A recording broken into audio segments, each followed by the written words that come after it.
Alors, est-ce qu'on va avoir plus de résultats en s'entraînant 7 fois par semaine, 3 fois par semaine, 5 fois par semaine?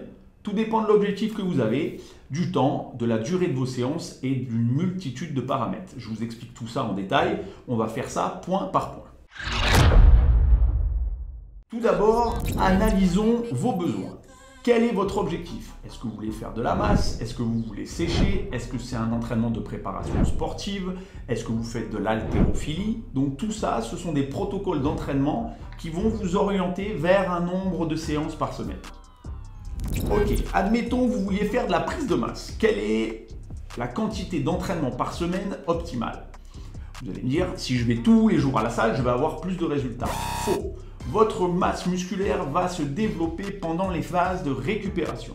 L'idée, c'est de solliciter suffisamment vos muscles pour créer une réponse anabolique, c'est-à-dire créer de la fibre musculaire, que ce soit son volume, développer le volume des fibres existantes, ou même casser de la fibre pour en créer de la nouvelle, en quantité supérieure. La récupération, c'est pendant cette période-là que votre corps va faire ces choses-là, c'est-à-dire c'est pas pendant l'entraînement qu'il développe, là vous amenez juste une congestion au niveau musculaire, vous avez l'impression d'être plus gros, plus gonflé, mais ce n'est qu'une impression. C'est dans les jours qui suivent que votre corps va créer de la fibre musculaire ou développer la fibre existante. Se pose donc la question de savoir est-ce qu'il vaut mieux s'entraîner 3 fois par semaine ou 5 fois par semaine. Si je split énormément mes séances, c'est-à-dire qu'un jour je vais faire par exemple les pecs avec les triceps pour faire que de la poussée. Un autre jour, le dos avec les biceps pour faire que du tirage. Un autre jour, les jambes. Un autre jour, les abdos, etc. Il va me falloir 4 à 5 séances par semaine pour faire tous les groupes musculaires. Okay. Sauf que vous allez réaliser un entraînement sur chaque groupe musculaire qu'une seule fois par semaine. Est-ce que c'est plus intéressant pour la prise de masse ou pas? À voir. Il vaut mieux ramener un peu plus de fréquence. Quand on est naturel, je reviens souvent là-dessus, il faut ramener de la fréquence et non pas de l'intensité sur un seul petit groupe musculaire. La réaction et la réactivité de votre corps au niveau musculaire sera limitée si vous êtes naturel, c'est-à-dire si vous ne prenez pas de produits dopants bien évidemment. Et c'est ce qu'on vous conseille chez Super7 Nutrition. Restez naturel et adaptez vos entraînements pour optimiser tout cela. Aussi pour la prise de masse, moi je vous conseille 4 entraînements par semaine. C'est amplement suffisant. Vous mixez haut, bas, repos, haut, bas, 2 jours de week-end et là vous avez la possibilité de revenir 2 fois sur chaque groupe musculaire par semaine, ce qui va faire beaucoup plus de fréquence et beaucoup plus de création de fibres musculaires quand vous vous entraînez au naturel évidemment. Hop hop hop, c'est le moment de vous parler d'un des musts de chez Super7 Nutrition, la créatine hardcore. Qu'est-ce que c'est? C'est pas une simple créatine monohydrate. À l'intérieur de ce produit, tu as 11 éléments qui vont booster tes entraînements. Déjà, tu as de la dextrose en bonne partie. Ça, c'est un sucre rapide. Tu vas me dire, ah, sucre rapide, j'en veux pas. Attention, avant l'entraînement, ça va te donner la patate, l'énergie. Après l'entraînement, ça va faire monter tes taux d'insuline pour aller stocker toutes les protéines que tu vas ingérer au niveau musculaire. Donc, très intéressant avant, après l'entraînement. Dedans, tu as 3 grammes de créatine, bien évidemment, pour avoir plus de force, plus de densité, avoir un entraînement qui soit plus intense grâce à la créatine. Tu as aussi les BCA pour nourrir le muscle pendant l'entraînement sans amener de digestion, bien évidemment. Et tu as aussi de la B6, de la B12, de la B3 et du chrome. Ça, c'est pour la vitalité en général et pour avoir des nutriments un petit peu qui vont travailler en synergie dans ce produit qui est incroyable, la créatine hardcore. Tu as plein de saveurs. Tu as la Red Explosion, c'est plutôt des fruits rouges. Tu as lime, tu as Iced Tea Pêche. Tu as orange, tu as tropical, tu choisis ce que tu veux, tu fonces sur super7nutrition.com et tu me commandes cette créatine hardcore, tu vas exploser tes entraînements. Si on parle de perte de poids ou de sèche, on peut raisonner différemment, à savoir, si on amène un entraînement quotidien, on va pouvoir le raccourcir un petit peu pour éviter de trop cataboliser, c'est-à-dire que le but du jeu quand on perd du poids ou quand on veut perdre du poids, c'est pas de perdre du muscle, donc une charge pondérale pure, mais de perdre de la graisse. Donc avoir une optique particulière quant à l'entraînement. Le fait de s'entraîner tous les jours va vous permettre de raccourcir un petit peu vos séances, de l'ordre de 45 minutes à 1 heure, ça ne sert à rien d'aller taper 2 heures, sinon on brûle les muscles. 45 minutes à 1 heure tous les jours vont vous permettre d'aller chercher dans vos graisses. Okay. L'idée, c'est par exemple de ramener des exercices qui vont introduire du cardio et de la musculation sur des séries un peu plus longues, donc ils vont prendre un peu plus de temps. Et pouvoir encore une fois splitter de façon à s'entraîner quotidiennement et d'avoir quand même les temps de récup nécessaires. Le lendemain, on fait la même chose avec des poussées. On fait une séance de muscu poussée assez longue avec des séries un peu longues qui vont chercher un petit peu dans la fibre lente. Et derrière, on rajoute du cardio en fin de séance pour aller puiser dans les graisses sur le moment où on s'entraîne.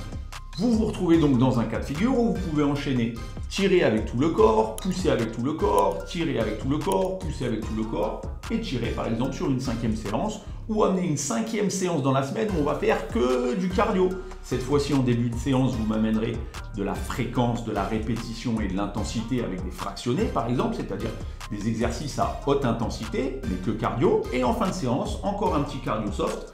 Qu'est-ce que c'est un cardio soft? C'est quand vous êtes capable d'être sur un ergocycle ou sur un tapis et de communiquer avec le voisin sans être trop essoufflé. C'est dans cette catégorie-là de type d'effort que vous allez pouvoir brûler vos graisses à l'instant où vous pratiquez. Dernier type d'entraînement qui pourrait nous amener à modifier le nombre de séances par semaine, c'est si on commence à s'orienter vers des sports de force, par exemple l'haltérophilie. Les sports comme le soulevé de terre, les arrachés, c'est ça dont on parle. C'est des sports où le but du jeu est de mettre le plus lourd possible sur la barre et de pouvoir déplacer cette barre. Là, le raisonnement est différent. On n'est plus dans un objectif esthétique, soit d'affinement, soit de développement. On va chercher à être le plus fort possible. Et dans ces cas-là, quand on met beaucoup de charge sur des séries très courtes, on va soumettre le système nerveux à des intensités très importantes. Et c'est ce qui demande le plus de récupération.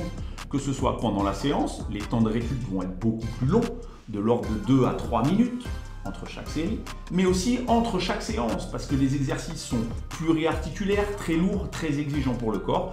Il va falloir espacer les séances, et là, en général, 2 à 3 séances par semaine, ça fait déjà beaucoup. Maintenant, un petit point de vue réaliste. Vous avez beau construire l'entraînement le plus adapté, le plus scientifique, le plus posé, le plus clair que vous pouvez, s'il n'est pas adapté à votre mode de vie, c'est peine perdue. Je m'explique. Il faut être réaliste quant à notre capacité d'aller nous entraîner à la salle chaque semaine. Si vous êtes étudiant, que vous bossez, que vous avez des contraintes, que vous devez aller chercher vos enfants, ou que vous avez toutes sortes d'obligations, ça ne sert à rien de planifier 5 séances par semaine si vous ne pouvez pas les suivre. Vous allez créer des décalages entre les différents groupes musculaires, prendre du retard, etc. Planifiez 3 belles vraies séances que vous êtes quasiment certain de pouvoir suivre, et là, vous pouvez installer de la régularité. La régularité est aussi un des autres secrets pour votre corps. Si vous l'installez dans une routine où il peut prendre ses marques et avoir des repères précis, concrets, et temporisé, il va pouvoir se développer correctement. Vous l'aurez compris, si on résume un petit peu tout ça, il faut que vous adaptiez le nombre de séances par semaine que vous allez faire par rapport à votre mode de vie, par rapport à votre objectif et aussi par rapport à vos envies. Il faut que vous ayez envie d'aller à la salle si vous avez envie d'avoir du résultat. C'est super important. Si vous êtes motivé, vous allez pouvoir vous booster, obtenir de bons résultats. Si vous y allez contraint et forcé à reculons, c'est sûr que vos résultats seront nuls, voire négatifs.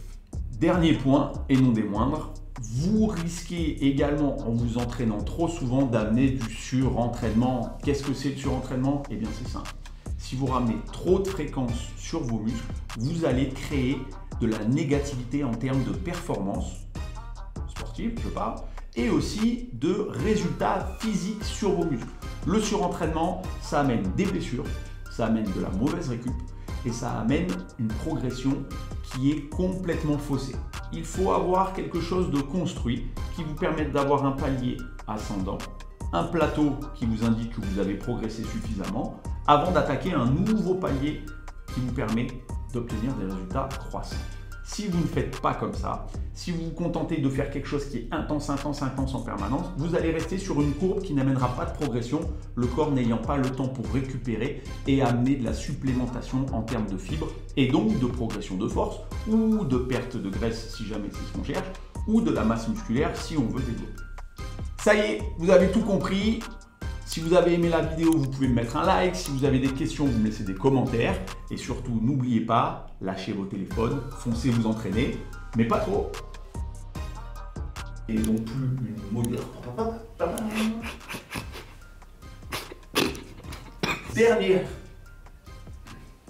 Dernier type d'entraînement.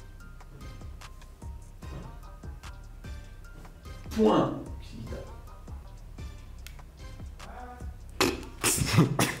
Aujourd'hui, on se retrouve pour un thème un peu... Non.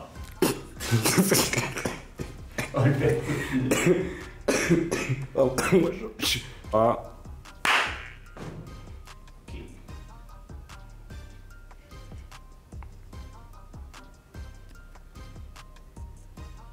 Alors, on me demande souvent si le fait d'aller plus à la salle va...